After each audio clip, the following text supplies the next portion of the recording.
What's going on, y'all boys? Y'all already know it's motherfucking the back end child. We back at it again with another motherfucking video. Y'all already know. We got this motherfucker. I heard about this nigga Fredo since I think he related to Chief Keef or some shit like that. But y'all already know how I'm coming. Before we get into the video, I want y'all boys to like, comment, subscribe. Let's get into the motherfucking video. He was so respected in the streets that even his ops didn't diss him. And today we're breaking down how he became a Chicago drill legend. Fredo Santana came up on the south side of Chicago and was mostly raised by his grandma. His dad was a real street dude named Big Shug who was in and out of prison his whole life. Fredo wasn't around his dad a lot, but once Fredo posted a picture of his dad holding him as a baby in one hand and the gun in the other. Since his dad wasn't around much, Fredo's brother Drisky taught Fredo how to move in the streets. He got active at a young age and started selling crack cocaine when he was just 12 years old. 12? His brothers were repping a black disciple sect on Front Street back then, who had major beef with gangster disciple crews like Charles City and Mob. The war between Mob and Front Street allegedly started in 2002 after someone from Front Street allegedly killed a Mob affiliate named Stutter.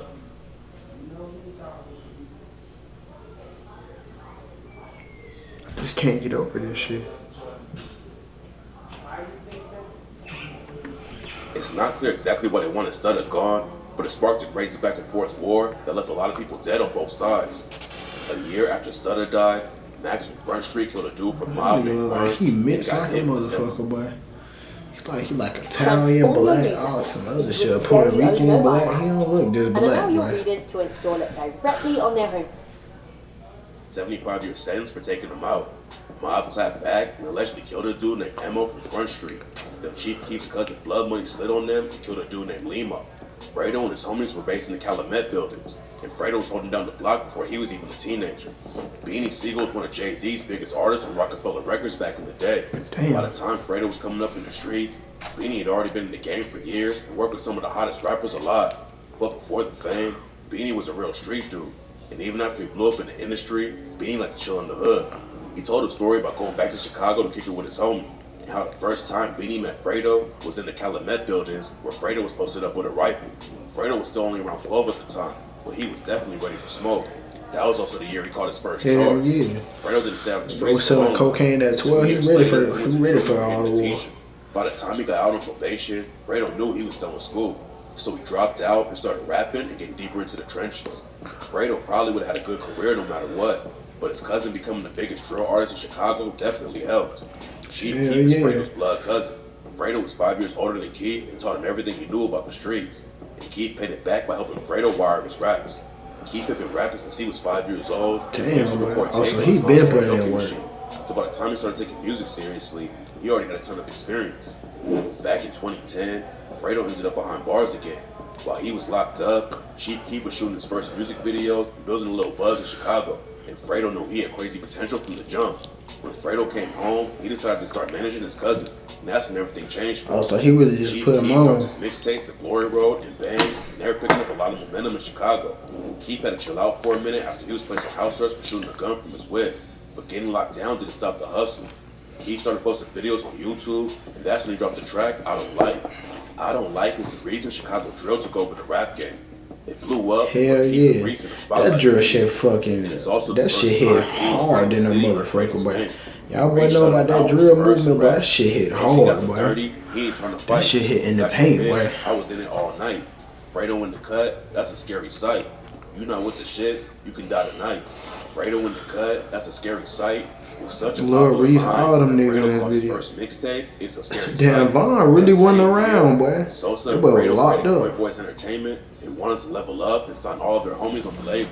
Chief Keef dropped his debut album. If he would have been out, bro, I think he probably would have been popping, boy.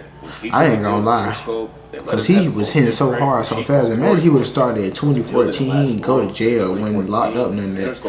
Boy, that's how you know to go to show, boy. That's God's plan, boy. But he still had a huge fan I base. better know, boy. Kept the momentum up by dropping mixtapes like Fredo Kruger and That's God's plan, boy. Even though the Glory Boys label didn't work out, Fredo didn't let it slow down his grind. He started his own label called Savage Squad Records and had plans to take over the industry with his homies from Chicago. In 2013, Fredo got a lot of shine after working with Kendrick Lamar. And Then it's like Chicago music scene would be so much bigger. Like that's the crazy thing. There's so many good rappers died. Like Chief Keef started beefing with the Migos. Fredo hopped in and reminded everyone he wasn't just a studio gangster. It all started when the Migos dropped the track Broken Knees and Offset raps. If you ain't got no money in your pocket, don't talk to me. No comprende, I talk Benji. Whipping the Anna, Nicole and Lindsay.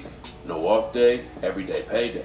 My diamonds looking like KK. You broke and asking for favors. Young nigga, I got 40 acres. Apparently, Sosa thought they were sneak dissing them because Keith's daughter is named KK. So Keith called the Migos out on Twitter over the situation. That's when the Migos clapped back with the song Jealousy and Takeoff rap. They're jealous. they probably wasn't even mentioning this nigga, bro. And he just this shit getting wicked, man. Quick to put you on the hit Y'all list. nigga better know, Austin man. took a shot at Keith with the line, "Fuck nigga, you saying we dissing? Mistletoe chopper, then bullets come kissing. Don't enter Atlanta without no permission. Leave them stinking like chitlins." Then Chief Keef responded with the track Pull Up and said, "I just heard the ops is pulling up. We ready to fire them pussies up. We've been in a lot of bullet wars, and we done bought a lot of bullets for them." At first, it seemed like it was just some industry beat, but then someone tried to kill the Migos while they were in Miami. And I have every other part of your body, and I have every other part of your body, and I have every other part of your body, and I have every other part of your body, and I have every other part of your body, and I have every other part of your body, and I have every other part of your body. If you're not a profitable trader, after working with me in 8 weeks, I will personally hand you $7,000. These 20s gonna be interesting. These last few 20s gonna be interesting, man. Miami. The Migos were riding around in the tour van after their show in Pembroke Pines, and that's when someone pulled up next to them and started letting off shots. Someone in the Migos crew started busting back though, and the other way pulled off. Nobody was ever booked for trying to take out the Migos, but street rumors say Chief Keef's cousin Blood Money was a shooter. The beef calmed down for a while, but then in November 2014, the Migos caught Fredo and Sosa's homie, Capo, at a restaurant and allegedly put hands on him. It's not clear exactly what went down, but Capo hopped on Twitter and said, "Migos soft as hell. Y'all just had This 20 back and niggas, forth I was by bullshit, myself. man. Fuck This niggas, shit getting blink." wicked, man. That's when Fredo jumped in and warned the Migos about playing with his people. He tagged him on Twitter and said, "I'm in LA, but stop playing with Capo and BD before I get your whole camp killed. Facts, my word is law, so don't test." Fredo made it out of the trenches and was staying in LA, but he let the Migos know he was ready for anything and said, "I will do the time for it too." The Migos clapped back and said, "Niggas hard on the web," but Fredo told them, "I'm hard in real life too, check my field record." Now Damn. much is known about the work Fredo put in the trenches during his come up, but he had a reputation all over the city. Oh, A dude God. from O Block named Jay Hood, who came up around the same time so Cam Capone news that Fredo and Lil Reese were both really about that life and had people scared. Jay Hood said a lot of dudes from the internet to look tough, but Fredo wasn't like that at all. And according to rumors, Fredo almost killed a GD and FBG Butter back in the day. Before we dive into the story about Fredo shooting at Butter, let's get into why Bro, it Butter seems was like killed. everybody done shut it down there, at least Everything once, allegedly boy. started after a BD named Edric Walker was shot and killed. According to rumors, the BDs thought some GDs from STL EBT were behind his death. So they Damn. slid on a 15-year-old STL EBT member named Tuka and killed him at a bus stop. Nobody ever got booked for the shooting, but rumors say that a well-respected GD from Wick City named Odie Perry was there when Tuka died. OD had a big name in the streets, and Lil Reese said that all the ops were afraid of him. And that's why what happened next was so shocking. Tuka was really tight with Butter, the girl from the set named K.I. Tuka's death had a major impact on K.I., so she allegedly linked up with FBG Butter 8 months after Tuka died and slid in op territory on Tuka's birthday. That's when Butter and K.I. allegedly spotted OD riding his bike on the 400 block of Damn, boy. 4th Street. Shot it a bit. OD Nah, time I'm was just Bruce saying. Boss for Wick City. They shot That's his when he changed ass, their boy. name to O Block in honor of him. That shit wild, boy. Rumors about who actually pulled the trigger on OD though. Well, boy, they Booski still out from the STL streets, boy. EBT shot at Butter and K.I. Shit out on ain't shit in them Twitter, named O streets, Block. boy. Ain't Some shit in people there. think the dude from Mob named Scrap was actually behind the hit. Scrap eventually got caught by the ops and shot to death. But a month before he died, he tweeted, "Fuck O Block, we made O Block. The mother niggas lying, no bullshit." And on the track Exposing Me, Scrap's brother Ruger raps, "Got some information that you bitch niggas would hate to know. Niggas talk that shit, but they don't even know who made the O. Drop a bag on your head, my shooters get paid to blow." K.I. and Butter might not have actually killed OD, but that didn't stop them from becoming two of O Block's biggest ops, especially K.I. Oh, God, them niggas ain't like them Other nigga, boy. BDs allegedly caught her Like, like K.I., I heard, boy. There's so much shit about K.I., boy. And that's a woman, too, bro. They go to show you some of these women ain't no hoe, Twitter boy. had the beef where everyone could see it, but they also flirted back and forth all the time. At the same time they're flirting though, both of them are putting work in the trenches. One of Shit. Bond's closest homies was a BD named T-Roy, and K.I. allegedly shot at T-Roy's cousin. After she beat the case, she went right back to the streets, but then some dudes from a BD set called 800 allegedly put hands on her again. K.I. wasn't just gonna take it though, and right after it went down, she allegedly slid into their hood and shot at some of the dudes who beat her up. Damn. And then K.I. took another loss that pushed her even deeper into the streets. Lil B was one of the most notorious GDs in Chicago. He used to be linked up with a BD set named after Edric Walker called TYMB. Edric and Lil B were blood cousins, but Lil B fell out with the set after rumors were going around that he snitched on a dude named Manny. Lil B's name was cleared eventually, but by that time, he had already switched sides. Less than a year after he split off from TYMB, Lil B allegedly shot a dude from the set named Solo, and that kicked off a crazy shooting spree. In September 2011, he allegedly killed a dude named Jizzle from a set called Squirt Town. It's not clear exactly what happened, but witnesses say there was an argument, and then both sides started shooting out of nowhere. Then just 1 month later, Yeah, man. These niggas just be killing niggas, man. Lil B went sliding in BD territory and allegedly murdered a dude from Trap City named Rio. Lil B was putting a lot of pressure on his ops already, but then he did something really shocking. In October 2011, Lil B allegedly walked straight up to O Block and shot Boogie and Platoon. A dude from O Block named Jay Hood said he was outside with Boogie, Platoon, and a couple other dudes, but he had to run upstairs to see somebody. When Jay Hood started going up the stairs, he heard shots going off. So he looked out the window and saw two shooters standing over Oogie's body. The shooters ran off, and Jay Hood went to check on Oogie, and that's when he saw Platoon laid out with gunshots all over his body. Crazy enough, Oogie pulled through and recovered. What the Platoon was fuck? pronounced dead, and the cops named Lil B as the main suspect. Then just 2 months later, Lil B allegedly caught another body after he tried to rob a car full of dudes. According to reports, Lil B upped the strap and they started handing over their ice. But then the driver tried to speed off and Lil B shot him in the head. Old Block lost another dude named Shakur. Nigga shot him in the head after he took this shit. The same one used in the murder of Boy, Jizzle. hell no. Some people think Lil B killed Sharoy too, but other rumors say that a dude from STL EBT named Boss Trail is the one who pulled the trigger. Then in 2012, King Von, J Money, Big A, LA Capone, and Manny allegedly killed Lil B's homie P5. Rumors say they set him up, and P5 realized what was going on, but Manny shot him in the back, and then the rest of them finished him off with 6 shots to the face. Lil B was already sliding like crazy, but P5 made him go even harder on the ops. Around a year after P5 was killed, Lil B was looking for J Money and had one of his homies driving him around. Lil B was laying low in the passenger seat where they couldn't see him, and they followed J Money and his homies E-Dog and Prince Straight for a while.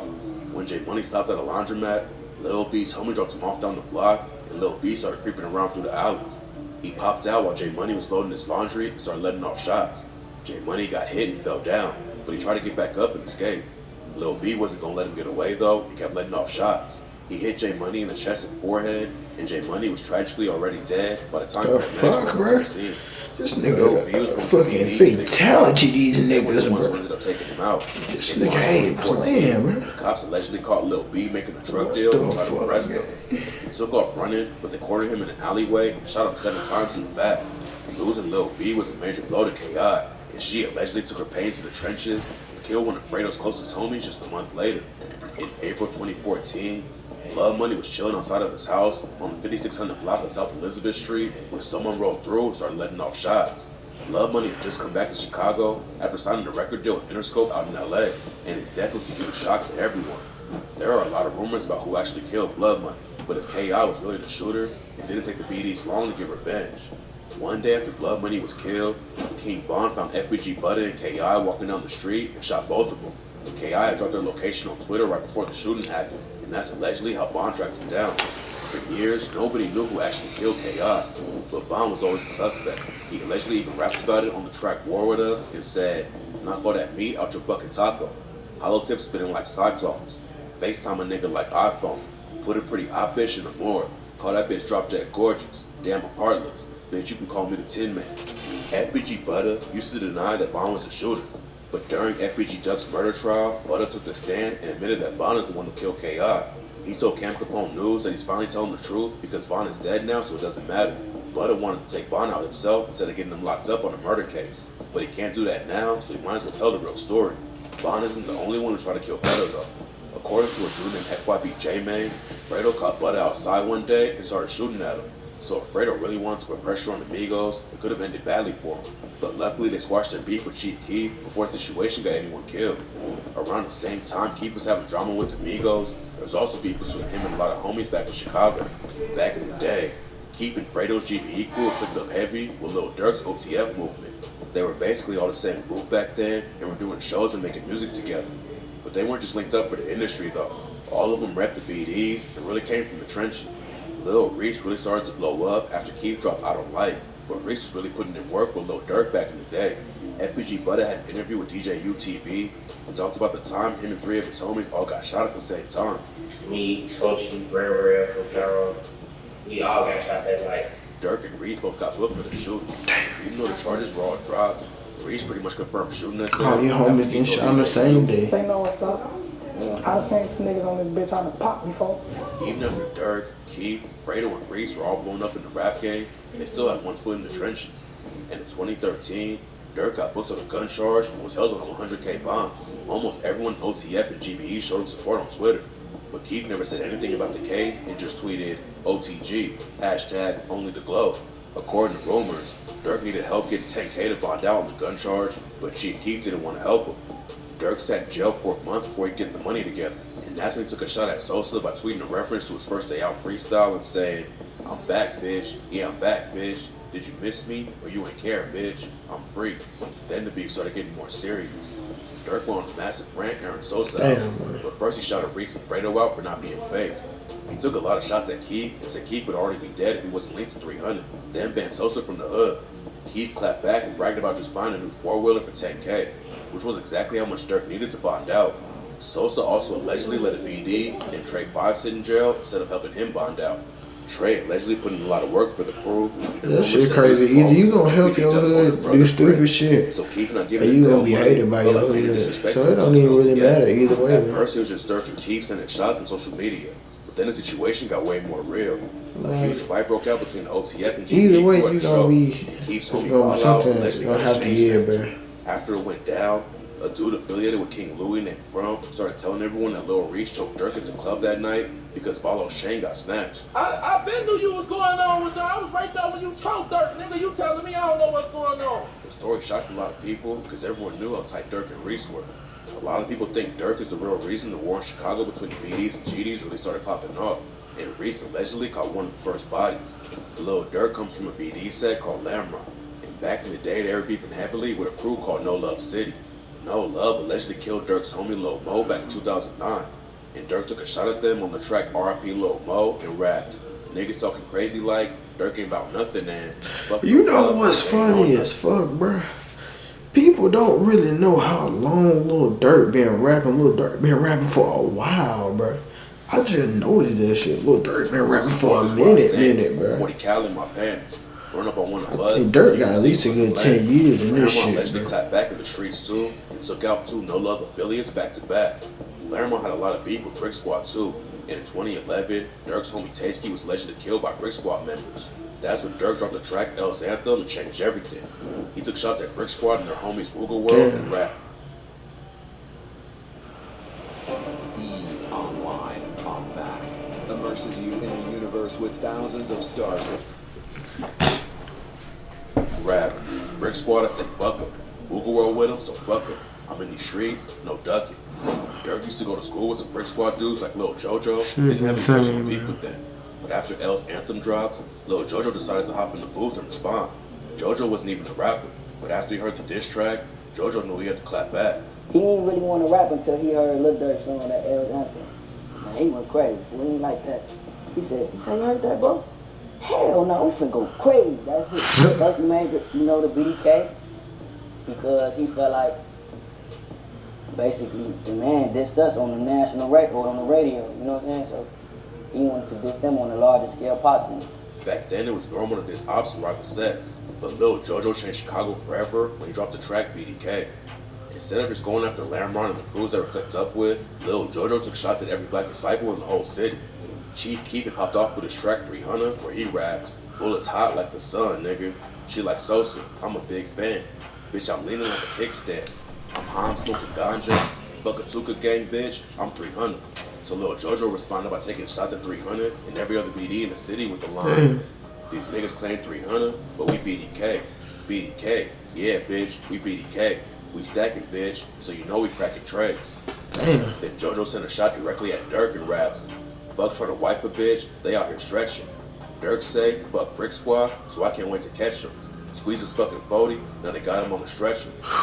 Nobody had ever caught out a whole crew like Jojo did with the BDs, and it set off a shocking chain of events. Jojo had a huge target on his back after dropping BDK, but that didn't stop him from sliding. Jojo allegedly caught Lil Reese in traffic and reported the whole thing.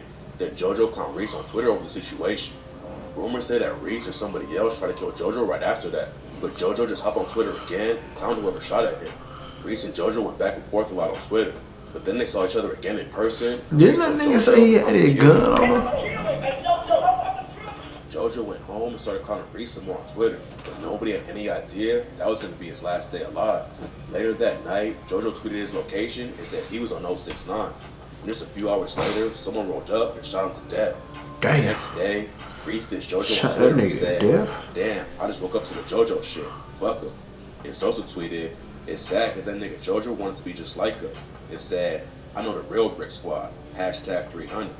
Nobody's ever been booked for Jojo's death, but a lot of people think Reese was involved. Another theory, though, is that Chief Keef's homie Poo Poo was the one who pulled the trigger.